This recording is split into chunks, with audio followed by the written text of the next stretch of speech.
Aymeric Laporte fait le forcing pour revenir en Europe. Les mots d'Endrick avant son premier Classico. Ancelotti prépare une surprise face au Barça avec Arda Güler. Sergio Ramos, le retour triomphal au Real Madrid. Avant de commencer, si c'est la première fois que tu passes ici, je t'invite donc à t'abonner, c'est gratuit, ça prend 2 secondes et ça fait plaisir. Merci beaucoup à toi. Aymeric Laporte est l'un des noms qui revient régulièrement sur marché des transferts. Le Real Madrid étant intéressé par son recrutement, le défenseur aurait demandé à Al Nassr de le libérer de son contrat. Laporte a signé avec Al Nassr à l'été 2023. Le club saoudien, qui compte également des joueurs comme Cristiano Ronaldo, Brozovic, Bento et Alex Telles, a payé 27,5 millions d'euros à Manchester City pour le recruter. La saison dernière, il a disputé 37 matchs, marqué 4 buts et délivré une passe décisive. Cela lui a permis de participer à l'Euro, d'être titulaire et l'un des hommes forts de la Fuente dans le tournoi. Maintenant, l'Espagnol insiste par l'intermédiaire de son agent pour quitter Al Nassr, selon les informations publiées par le média local, Al Yaham. D'après le journal saoudien, les envois de départ du joueur ont même provoqué une réunion d'urgence entre le directeur sportif Fernando Hierro, l'entraîneur Luis Castro et Al Muedib, président du club de Riyad.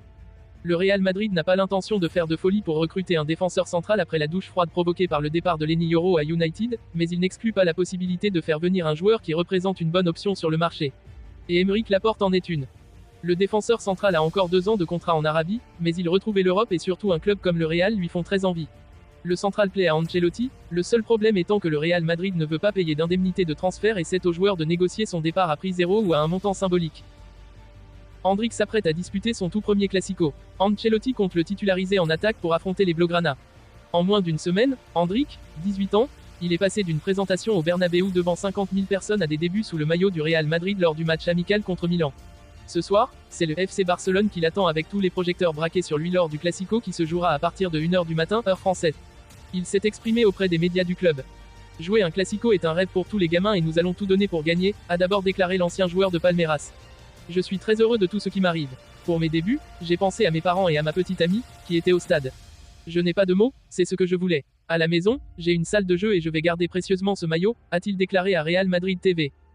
Je suis ici pour travailler et apprendre. Au Real, il y a de grands joueurs et je peux parler avec eux, m'entraîner avec eux. Ce sont des joueurs incroyables et quand je retournerai à Madrid, je jouerai avec Fed, Bellingham, Mbappé. Je vais leur demander des conseils, je suis ici pour travailler et apprendre, ajoute Endrick, qui a déjà commencé à tisser des liens avec l'autre jeune de l'équipe première, comme Arda Güler. Arda, c'est un grand joueur, très jeune. Il faut beaucoup s'entraîner pour jouer et pouvoir aider l'équipe. C'est pour cela que je suis ici, pour m'entraîner, aider mes coéquipiers et marquer des buts, ajoute l'international brésilien. Au Brésil, j'ai beaucoup de fans, mais je ne m'attendais pas à ça à Madrid. C'est le meilleur club du monde et l'affection qu'ils m'ont témoigné, c'était fou. J'ai hâte d'aider tout le monde, a insisté Endrick depuis le camp d'entraînement du Real Madrid à Chicago. Ancelotti prépare une surprise. Le coach italien va donc devoir encore faire avec les moyens du bord et il se pourrait qu'il profite de cette partie pour faire d'autres essais. Il y en a un qui a particulièrement attiré l'attention des journalistes présents lors de la session du jour, le positionnement d'Arda Güler. En effet, les Merengues ont fait une opposition à 11 contre 11 avec ce qui ressemble à l'équipe qui débutera le match face au Barça. Vinicius Junior et Andri Lunin jouaient avec les jeunes de la Cantera, ce qui indique qu'ils ne seront pas titulaires demain. Côté 11, Thibaut Courtois était dans les cages tandis que Militao avait retrouvé une place aux côtés de Rudiger. Une petite surprise en somme puisque le Brésilien n'est revenu que depuis 2 jours. Fran Garcia et Lucas Vazquez jouaient sans surprise sur les côtés.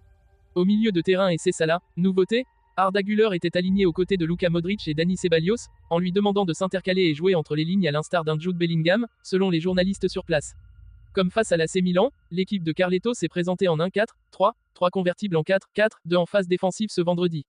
Les 3 attaquants alignés étaient Brahim Dia, Endrick et l'un des petits derniers à avoir rejoint le groupe, Rodrigo Goes. Un départ mémorable. Après son aventure à Séville, Sergio Ramos, légende vivante du Real Madrid, se trouvait à un carrefour de sa carrière. Alors que son contrat touchait à sa fin, l'incertitude planait sur son futur. Cependant, l'histoire d'amour entre Ramos et le Real Madrid n'était pas encore terminée. Florentino Pérez, président du club, a saisi l'opportunité de ramener le capitaine emblématique à la maison. L'appel tant attendu a été passé, et Ramos, avec toute la passion et la détermination qui le caractérisent, est prêt à faire son retour triomphal. Les négociations secrètes. Les négociations entre Sergio Ramos et le Real Madrid ont été menées avec une discrétion absolue. Selon des sources proches du dossier, un accord de 2 ans a été scellé, avec une option pour une 3e année, selon les performances et la condition physique du joueur. Florentino Pérez a clairement indiqué l'importance de Ramos pour l'équipe, non seulement pour ses compétences défensives, exceptionnelles mais aussi pour son rôle crucial en tant que mentor pour les jeunes joueurs. Cet accord marque un tournant stratégique pour le club, visant à renforcer l'expérience et le leadership au sein de l'effectif. Ramos, un leader naturel. Sergio Ramos n'est pas simplement un défenseur de renommée mondiale. Il est l'incarnation de l'esprit du Real Madrid. Sa détermination, sa ténacité et son leadership ont été des éléments clés dans les nombreux succès européens du club. Son retour est perçu comme une opportunité de renforcer la cohésion de l'équipe et de raviver l'esprit combatif des merengues. Ramos a toujours été un modèle de professionnalisme et de dévouement, et son retour promet d'insuffler une nouvelle énergie à l'équipe. Déclarations officielles. Lors de la conférence de presse très attendue, Ramos a exprimé son enthousiasme et son engagement envers le Real Madrid. Le Real Madrid a toujours été ma maison. Revenir ici, c'est comme rentrer chez soi. Je suis déterminé à tout donner pour mener l'équipe à de nouveaux sommets. Je remercie Florentino Pérez et le club pour cette opportunité. Ensemble, nous allons écrire un nouveau chapitre glorieux dans l'histoire du Real Madrid. Impact sur l'équipe. Le retour de Sergio Ramos est susceptible de redynamiser l'équipe. Sa capacité à organiser la défense et son expérience des grands matchs apporteront une stabilité précieuse.